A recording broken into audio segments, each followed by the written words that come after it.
قارون کے خزانے کے متعلق آپ نے تاریخی حکایات اور محاورے تو سنے ہی ہوں گے۔ یہ وہی شخص ہے جس کا ذکر اللہ نے قرآن مجید میں نشان عبرت کے طور پر کیا ہے۔ قارون کا قصہ اسرائیلی اور اسلامی دونوں طرح کی روایتوں میں ملتا ہے۔ یہ بنی اسرائیل کا وہی امیر ترین انسان تھا جس کے خزانوں کی کنجیاں 300 اونٹوں اور خچروں پر لادی جاتی تھی اور ہر کنجی چمڑے کی ہوتی تھی جو ایک خزانے کی چابی تھی۔ تاریخ انسانی میں شاید قارون سے زیادہ دولت تو کسی شخص کو عطا نہیں کی گئی۔ قارون حضرت موسیٰ کے چچا یاسور کا بیٹا تھا۔ وہ نہایت حسین اور خوبصورت آدمی تھا۔ یہی وجہ تھی کہ بنی اسرائیل اور قطبی لوگ اسے منور کہا کرتے تھے۔ قارون جوانی میں اپنی قوم کا سب سے با اخلاق اور نیک افراد میں شمار کیا جاتا تھا۔ نیز توریت کا بہت بڑا عالم دین بھی تھا۔ کیونکہ اس کی پرورش موسیٰ علیہ السلام کے سائے میں ہوئی تھی، اس لیے وہ توریت کا علم بھی رکھتا تھا اور اچھی آواز کا مالک تھا۔ وہ توریت خوبصورت انداز میں تلاوت کیا کرتا تھا۔ یہی وجہ تھی کہ لوگ اس کا بہت ادب و احترام کیا کرتے تھے۔ قارون ابتدا میں حضرت موسیٰ علیہ السلام پر ایمان لے آیا اور جب بنی اسرائیل کو کتبیوں کی غلامی سے نجات ملی تو وہ ان کے ساتھ مصر کو چھوڑ کر سرزمین موعود کی طرف ہجرت کر گیا۔ وہاں اس کے حالات ایک دم سے بدل گئے اور اس کے ہاتھ میں بے شمار دولت آئی۔ دیکھتے ہی دیکھتے وہ اپنی قوم کا امیر ترین شخص بن گیا، جس کا ذکر اللہ نے قرآن مجید میں کچھ یوں کیا ہے: بے شک قارون موسیٰ کی قوم سے تھا،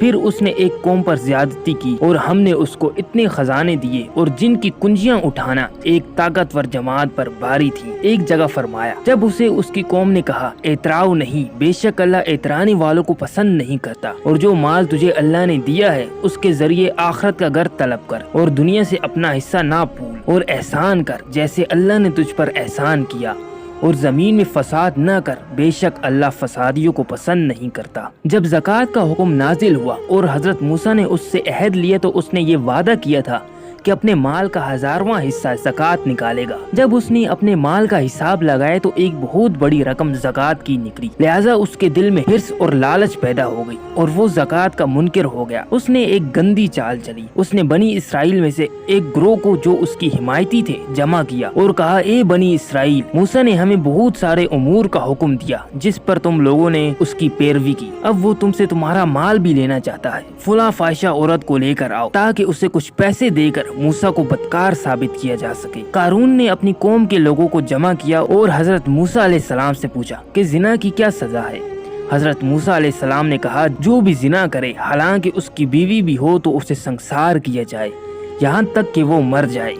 قارون نے حضرت موسیٰ سے کہا، حتیٰ کہ اگر یہ کام آپ نے ہی انجام دیا ہے تو بھی یہی سزا ہوگی؟ حضرت موسیٰ نے کہا، ہاں، حتیٰ کہ اگر اس کام کو میں بھی انجام دوں تو یہی حکم ہے۔ قارون نے کہا، بنی اسرائیل یہ گمان کرتے ہیں کہ آپ نے فلاں فاحشہ عورت سے زنا کیا ہے۔ حضرت موسیٰ علیہ السلام نے کہا کہ اس عورت کو میرے سامنے لاؤ، لہٰذا اس عورت کو بلایا گیا۔ حضرت موسیٰ علیہ السلام نے کہا کہ اے عورت، اس اللہ کی قسم جس نے بنی اسرائیل کے لیے دریا کو پھاڑ دیا اور عافیت و سلامتی کے ساتھ دریا کے پار کروا کر فرعون سے نجات دی، سچ کہہ دے کہ واقعہ کیا ہے۔ حضرت موسیٰ علیہ السلام کے جلال سے عورت سہم کر کانپنے لگی اور اس نے مجمع عام میں صاف صاف کہہ دیا کہ اے اللہ کے نبی، مجھ کو قارون نے کثیر دولت دے کر آپ پر بہتان لگانے کے لیے آمادہ کیا ہے۔ یہ سن کر حضرت موسیٰ علیہ السلام آبدیدہ ہو کر سجدہ شکر میں گر پڑے اور سجدے میں ہی آپ نے یہ دعا مانگی کہ یا اللہ، قارون پر اپنا قہر و غضب نازل فرما دے۔ لہٰذا وہ تمام لوگ جو قارون کے ساتھ تھے وہ اس سے جدا ہو گئے۔